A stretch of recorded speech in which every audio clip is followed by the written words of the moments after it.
Bonsoir à tous et bienvenue sur Monaco Info. Je suis ravi de vous retrouver pour une nouvelle semaine et une nouvelle édition. Voici le sommaire. C'était très attendu et c'est désormais en application à partir de ce lundi. Les bars et les cafés peuvent rouvrir le matin de 6 h à 11 h pour servir des petits déjeuners. Les salles de sport peuvent également rouvrir leurs portes sous certaines conditions. Nous verrons cela avec le directeur du stade Louis II, Sylvie Bertrand. Entre la défaite de Monaco face à Lyon en Ligue 1, la 6e place de Charles Leclerc lors du dernier Grand Prix ou encore de bons résultats en tennis pour les joueurs de la Principauté, vous l'aurez compris, le sport aura une part importante dans ce journal. Le rire également aura une part importante, et pas que dans ce journal, dans la vie de tous les jours. Nous célébrions d'ailleurs dimanche la journée mondiale du rire. Le rire, vous allez le voir, est une véritable thérapie, surtout en cette période où l'angoisse prend parfois le dessus. Nous serons à ce propos avec Corinne Cosseron, qui a créé en France l'école de rire. Et enfin, José Sacré reviendra sur le songe proposé par Jean-Christophe Maillot. Les ballets de Monte-Carlo sont en représentation au Grimaldi Forum du 2 au 4 mai. Mais avant cela, une bonne nouvelle. Nous vous en avons déjà parlé, mais c'était attendu par beaucoup de personnes depuis un long moment. Les cafetiers ont de nouveau ouvert leurs portes ce matin à la clientèle. Nous retrouvons Christina sur place. Christina, comment s'annonce cette journée ? Oui, alors il s'agit d'une belle journée aujourd'hui pour les bars servant les petits déjeuners. Depuis 6 h ce matin, les gens font la queue pour pouvoir enfin prendre leur café dehors en terrasse avec ce beau soleil. Alors le service est assuré de 6 h du matin jusqu'à 11 h et bien sûr on ne peut pas être plus de 6 à table. Mais vous allez le voir, la clientèle est ravie. Ça fait énormément de bien, on a l'habitude de le prendre sur les escaliers, là où on est assis et on démarre la journée de la meilleure des façons. Les gens sont contents, ça sourit sous les masques et tout va bien, ça va, ça reprend un peu la vie normale. C'est vraiment extraordinaire. Je pense que ça nous manquait, vraiment. Mais c'est le bonheur, c'est le plaisir, regardez, la terrasse elle est pleine, c'est génial, tout le monde revient, tout le monde était content, voilà, c'est du bonheur. Un petit café au soleil et lire son quotidien, ça n'a pas de prix, c'est super. On n'a attendu que ça, depuis... Et en plus il fait beau, alors c'est génial. Ça fait du bien de voir les terrasses pleines, de voir des gens souriants et je pense que ça fait énormément de bien à tout le monde de pouvoir se retrouver en terrasse. Je suis très content. C'est vraiment un beau jour, un grand jour et pour nos amis et pour nous et franchement c'est le retour de la vie. Pour l'heure, vous l'aurez compris, les cafés sont de nouveau accessibles le matin à partir de 6 h et ce jusqu'à 11 h pour les résidents et pour les salariés de la Principauté. Une réouverture des terrasses qui marque dans l'esprit général le retour des beaux jours, mais surtout le retour des jours heureux.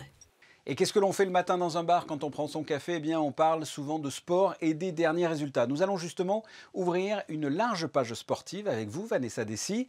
Vous le savez certainement, l'AS Monaco Basket a remporté la première Eurocup de son histoire face à Kazan. Et ça se fête. Bonsoir Vanessa. Bonsoir Fabien, bonsoir à tous. Des instants inoubliables qui viennent récompenser le travail acharné de tout un club. L'équipe a été accueillie en Principauté comme il se doit et a pu fêter la victoire à son arrivée autour d'un dîner dans une ambiance festive et hors du temps, comme vous pouvez le voir sur ces images. Parlons football à présent. L'AS Monaco recevait l'Olympique Lyonnais ce dimanche. Oui, et il s'agissait de la 35e journée de Ligue 1, un match décisif pour les Monégasques. La rencontre a été très serrée. Kevin Volland a ouvert le score dès la première mi-temps, malgré un début difficile. Les Monégasques semblaient avoir les cartes en main pour gérer la seconde période, mais les Lyonnais ont malheureusement pris l'avantage en toute fin de match en signant un 3-2. L'AS Monaco s'éloigne ainsi du titre de champion de France, mais reste dans la course pour son ticket d'entrée européen. Le 3e Grand Prix de F1 de la saison se déroulait au Portugal et vous allez revenir sur la course de Charles Leclerc. Oui, le Monégasque 8e au départ avec des qualifications en demi-teinte hisse sa Ferrari dans le top 6. Une stratégie payante ce dimanche pour Charles Leclerc. Mais malgré cette performance, le jeune pilote a estimé qu'il aurait pu faire un bien meilleur travail pendant le week-end selon ses propres mots. L'étape suivante est fixée dès le week-end prochain, direction Barcelone pour le Grand Prix d'Espagne. En tennis, une sacrée performance que vient de signer le joueur de Monaco, Hugo Nys, ce dimanche. Effectivement, accompagné par l'Allemand Tim Pütz, les deux joueurs se sont imposés en double au tournoi d'Estoril. Il aura fallu 3 manches aux deux hommes, dont un jeu décisif final parfaitement maîtrisé. Il s'agit du second titre en ATP 250 pour le Monégasque, après celui acquis au Mexique en juillet 2019. Tennis toujours, avec cette fois-ci Lucas Katarina. Et direction Tunis pour le tournoi ITF Tunisie F12. Le Monégasque a battu en finale 6-0, 6-0 le Français Benjamin Pietri. Lucas Katarina a réalisé un sans faute durant ce tournoi. Rappelons qu'il a failli se qualifier pour les 16e de finale lors des Rolex Monte Carlo Masters il y a quelques semaines. Volleyball féminin en élite, c'est sûr, Monaco se maintient dans cette division. Auteur d'une campagne parfaitement menée, Monaco décroche son maintien en élite nationale avant même de jouer son dernier match. Les Monégasques ont toujours joué à leur niveau sans prendre à la légère aucune rencontre.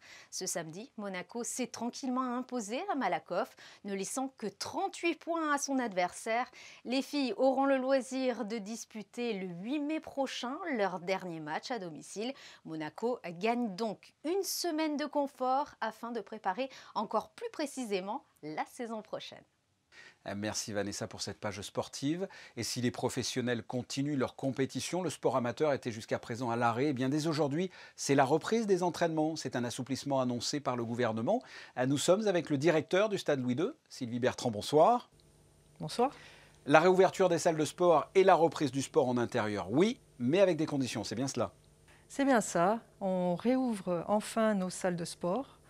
C'est une demande de tous les pratiquants, pratiquement bien sûr, parce que c'était très attendu. On a la chance de pouvoir donc accueillir à nouveau et les scolaires et les sportifs, et bien évidemment le public qui est inscrit dans la salle de musculation du stade. Alors ça c'est effectif à partir de ce lundi. En revanche, au Stade Louis II, ça sera plus exactement mardi pour la salle de sport. Pourquoi il y a tout un protocole, il y a des choses à mettre en place avant la réouverture? Oui, parmi les mesures, on demande de réserver des créneaux. Donc aujourd'hui, on a décidé d'accueillir les gens qui viennent et en leur demandant de prendre rendez-vous à partir de demain, dès 7 h du matin. Alors rendez-vous, il y a d'autres conditions à respecter? Le port du masque sera obligatoire pour la pratique, pendant la pratique, ce qui n'était pas le cas lors du premier déconfinement de septembre. Oui. Donc à partir de demain, pour toutes les pratiques, on fera son entraînement avec le masque. Avec des jauges particulières? Oui, avec un nombre limité de personnes.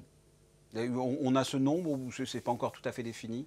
En ce qui concerne notre salle, on l'a arrêté à 30 personnes puisque c'est aussi dépendant de la surface. Et qu'en est-il des douches et des vestiaires? Est-ce que l'on pourra se doucher, rentrer dans des vestiaires ou pas? Les vestiaires restent accessibles, on limite le nombre de personnes en simultané. Et en ce qui concerne les sports, ils vont tous pouvoir reprendre au Stade Louis II ou pas? Qu'est-ce qui peut reprendre, qu'est-ce qui ne peut pas reprendre? Tous les sports peuvent reprendre, simplement les sports de contact, comme le judo par exemple, vont se limiter à de la réathlétisation. Il ne doit pas y avoir de contact physique. D'accord, d'accord. Donc là, effectivement, comme vous dites, c'est de l'athlétisation, c'est de la muscu, mais on ne s'entraîne pas, on ne fait pas des prises de judo, c'est ça? C'est ça. De toute façon, après une si longue interruption, il vaut mieux reprendre les étirements. Oui, voilà, petit à petit pour ne pas se blesser dès le départ. Un rappel, le sport n'était plus autorisé en intérieur à Monaco depuis combien de temps? Depuis plusieurs mois, oui. Donc c'est pour ça qu'il faut une reprise en douceur. Quel est l'état d'esprit des sportifs, des clubs là, qui vont pouvoir se réentraîner? Vous avez eu des échos là? Oui, ça se bouscule. Tout le monde est très impatient. Je pense que ça manquait à la plupart des gens qui avaient l'habitude de venir de manière plus ou moins régulière. Mais quoi qu'il en soit, quand on est privé de quelque chose, c'est là qu'on s'aperçoit que ça nous manque. Oh oui. Donc là, il y a beaucoup d'appels, de réservations, de créneaux pour venir s'entraîner. Parlons de l'avenir. Quelles sont les manifestations de prévues au Stade Louis II? Alors je sais qu'il va y avoir un tournoi de rugby à 7 qualificatif pour les prochains JO par exemple. Qu'est-ce qui va se dérouler au Stade Louis II prochainement? Eh bien, on continue d'accueillir les matchs comptant pour la Jeep Elite et pour la Ligue 1 de football. Nous allons avoir à la fin du mois de mai le meeting international de natation. Et ensuite, comme vous l'avez dit, il y aura le tournoi qualificatif pour les Jeux Olympiques de tournoi à 7 en féminin et en masculin. Et Herculis le 9 juillet. Dernière question, vous avez parlé de la Jeep Elite. Ça vous fait quoi de gérer la salle de basket de l'équipe championne d'Europe? J'étais là déjà samedi à leur retour. j'ai pu toucher la coupe. Ouais. Et, pourtant, il pleuvait. Non, et il pleuvait, oui, mais on y était quand même. Et il y avait beaucoup de supporters qui étaient là. Ils ont attendu pendant plus de 2 heures sous la pluie leur champion. Donc c'était vraiment une très belle ambiance. Et puis l'année prochaine, on va jouer en Euroleague. Et on fait tout ce qu'on peut pour être au niveau et pour que les matchs se déroulent à domicile. Ouais, c'est effectivement en négociation en ce moment. Sylvie Bertrand, merci d'avoir répondu à mes questions. Merci Fabien.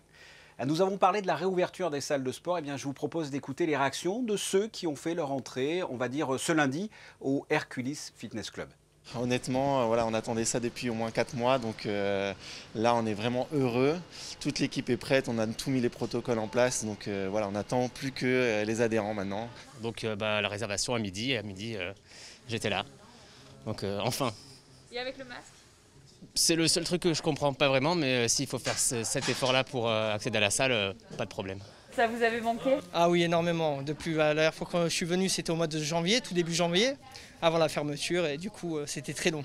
Je suis vraiment ravi de voir que ce compromis, qui est quand même assez rare, parce que dans les autres pays, ce n'est pas encore le cas, nous permet de nous retrouver. Nous sommes déjà très, très nombreux ce matin. Ça nous a manqué, on est content de tous se retrouver et enfin de pouvoir profiter de cette salle et de l'extérieur et de retrouver nos coachs et nos cours. Des réactions de sportifs en manque recueillies par Alexandra Pani. Hier, dimanche 2 mai, nous célébrions la journée mondiale du rire. Nous sommes avec la créatrice de l'école de rire qui se trouve à Frontignan dans l'Hérault. Corinne Cosseron, bonsoir. Bonsoir. Pour vous, on est d'accord, le rire, c'est du sérieux. Le rire, c'est vital. En fait, nous avons tous besoin de rire 10 à 15 minutes par jour, simplement pour être en bonne santé. Donc, le surplus, il n'y en a jamais trop. On peut y aller à fond, mais on est en manque de rire en temps normal déjà. Et on est spécialement, dramatiquement en manque de rire là, en ce moment, avec la pandémie. Et oui, on a besoin de rire. C'est particulier, cette période, justement, cette crise sanitaire pour le rire. On rit moins, j'imagine, ou difficilement ? Alors, on est surtout soumis à des émotions bouleversantes comme la tristesse, la peur, l'anxiété, l'angoisse. Et toutes ces choses-là, tout ce stress, en fait, est un ennemi du rire. Et le rire répare point par point tout ce que l'excès de stress peut démolir. Donc, plus on est stressé, plus on a besoin de rire. Et cette journée mondiale du rire était vraiment l'occasion de rire tous ensemble, sans raison, juste pour se faire du bien. Vous dites qu'il faut donc rire un certain temps par jour. Comment procède-t-on ? Comment on fait pour rire ? Eh bien, on décide de remettre du rire dans sa vie. C'est une action volontaire, en fait. On décide qu'on va se prendre moins au sérieux. On décide qu'on va se garder des plages joyeuses, qu'on va téléphoner au moins aux gens qui nous font rire, qu'on va choisir des programmes pas trop anxiogènes et que si on doit vraiment regarder les infos et que ça nous fait du mal, ensuite, on se regarde une comédie. Voilà, c'est un acte quand même, c'est à un moment donné une décision à prendre. Si on n'a pas envie de rire, par exemple, qu'est-ce que l'on doit faire ? On se force ? Je crois que c'est très important d'écouter les émotions qu'on ressent avec beaucoup d'authenticité. Si on a envie de pleurer, on pleure. Si on a envie d'être en colère, on se met en colère. Et c'est seulement à ce prix-là qu'on pourra se reconnecter à sa joie authentique. Faire semblant de rire, par contre, ça, c'est pas sain. Ce qu'il faut, c'est libérer l'ensemble de nos émotions, s'autoriser la joie, faire tout ce qu'il faut pour être dans cette joie-là. Dans notre carnet d'adresses, il y a des gens qui nous font plus rire que d'autres. Donc, il faut peut-être privilégier cela aussi. Alors la journée existe depuis 1998 et en France depuis 2003 à travers votre école. Que se passe-t-il concrètement pendant cette journée ? Alors là, on l'a fait en ligne, évidemment. Il y a eu des séances de rire avec des gens du monde entier. Il y a eu jusqu'à 1000 personnes à un moment donné au milieu de la journée. Donc, on se connectait et on riait pendant 1 heure. Nous, on a eu un partenariat cette année extraordinaire avec le Musée de l'Homme à Paris, puisqu'ils ont organisé une exposition qui s'appelle Rire, la science aux éclats. Et comme le musée, normalement, on devait dans ce musée faire rentrer le rire dans le musée en offrant des séances de rire aux gens qui venaient. Mais du coup, on a adapté ça aussi en ligne et on a fait des séances pour les familles en ligne. Donc hier, on a un peu montré d'une manière virtuelle cette exposition pour les gens qui n'ont pas pu s'y rendre, en plus de rire, bien sûr.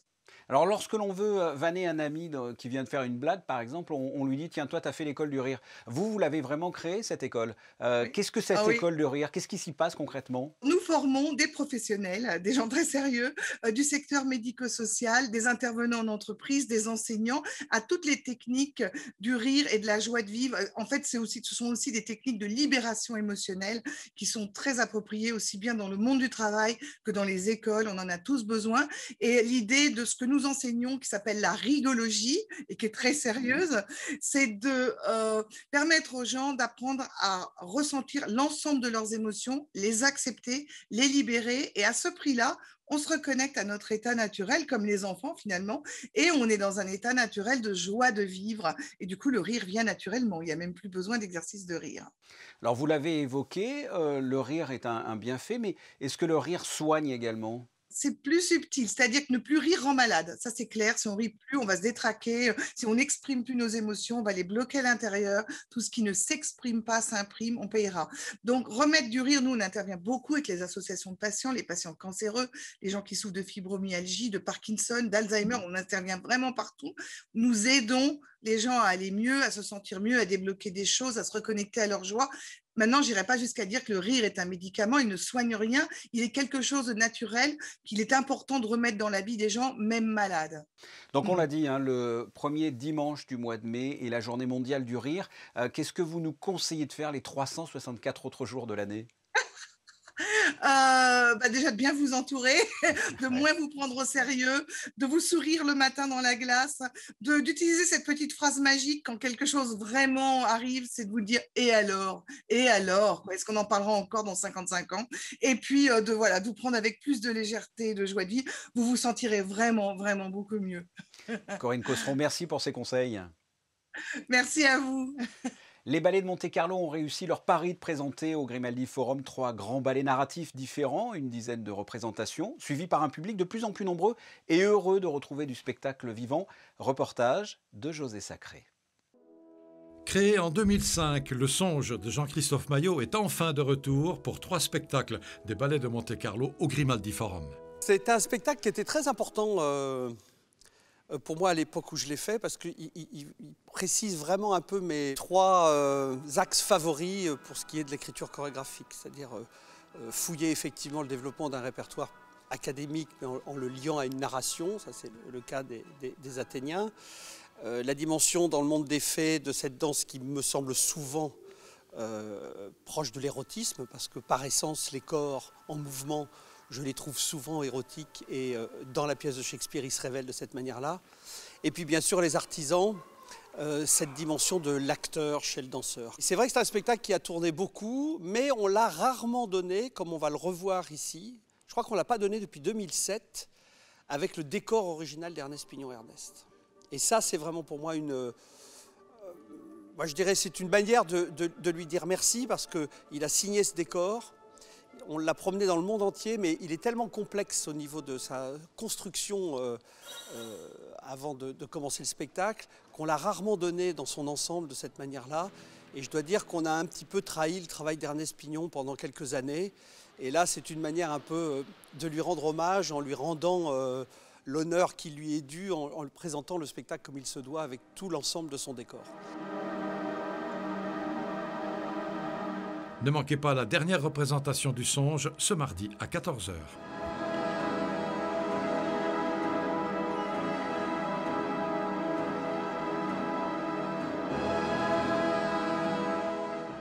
Nous vous retrouvons, Vanessa Dessy, pour la suite de l'actualité en bref. Le nouveau Musée national de Monaco propose des ateliers le mercredi après-midi en période scolaire. Effectivement, ces ateliers sont destinés aux enfants de 8 à 12 ans à la Villa Paloma et Saubert. Inspirés par les œuvres de Shimabuku, les enfants réaliseront un transfert d'images et écriront un titre en japonais. Et dans le cadre de l'exposition Marginalia dans le secret des collections de bandes dessinées, sur le principe du cadavre exquis, l'enfant dessinera une BD faisant vivre de nouvelles aventures. Le nombre de places est limité à 6. Les inscriptions se font uniquement par mail. Comme chaque année, le diocèse de Monaco a soutenu durant le carême une action caritative avec son service Charité Solidarité. À Vanessa, nous connaissons à présent les résultats de la campagne de carême 2021. La campagne 2021 en partenariat avec l'œuvre d'Orient Monaco avait pour objectif d'aider le Liban en participant à la reconstruction de l'école secondaire des filles de la Charité située à Beyrouth. La ville avait été très endommagée après la double explosion du port en août 2020. Les fidèles ont su répondre présent. Le diocèse de Monaco remercie vivement les paroisses, l'hôpital, FANB, le collège Charles III, la société Saint-Vincent de Paul et tous les donateurs pour leur générosité. En effet, près de 90 000 € ont été récoltés à ce jour. Une dernière information pratique cette fois-ci. Le 6 mai, de 9h à 16h, l'avenue Pasteur sera fermée dans le sens descendant pour tout véhicule. La circulation et la ligne 3 de la CAM seront déviées vers le boulevard de Belgique. Le sens montant de l'avenue Pasteur sera conservé uniquement pour les véhicules légers, les bus et les véhicules du CHPG. Dans le même temps, le tunnel qui assure la liaison entre la station Esso Charles III et le rond-point Canton sera également fermé de 9h à 16h. Passons au point météo. Le printemps s'est installé en principauté. Oui Fabien, cette douceur de saison était attendue. Effectivement, le ciel sera partagé entre nuages et apparition du soleil. Un vent léger pouvant atteindre 11 km/h est prévu.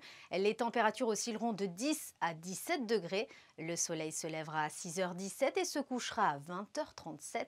Et nous fêterons les Sylvains. Et pour la petite info, Sylvain de Gaza est un évêque mort en martyr, décapité au IVe siècle.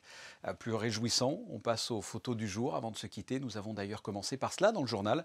L'ouverture très attendue des bars le matin pour pouvoir prendre son café, refaire le monde et prendre connaissance des derniers potins. Ces clichés sont signés Stéphane Dana. Ce journal est terminé. Merci de votre fidélité. Vous pourrez me retrouver, si vous le voulez bien, demain, même heure, pour une nouvelle édition. À très bientôt. Au revoir.